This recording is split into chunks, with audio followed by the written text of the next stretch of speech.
Si X, hindi mo siya kaibigan. Hindi mo rin siya kaaway.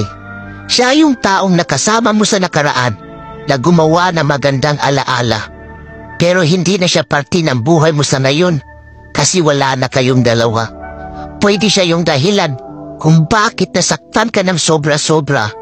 Pero siya naman yung rason kung bakit marami kang natutunan sa pag-ibig. Kaya kung babalik man siya ulit sa buhay mo at magpaparamdam ulit, it's your choice. Kaya paano ka mabubuo ulit ang sarili mo kung tatanggapin mo yung tao na sumira ng pagkatao mo? Kaya lagi mong tatandaan, kaya lapis ang gamit ng mga bata para ipaalam sa kanila na ang mali ay pwede pang itama.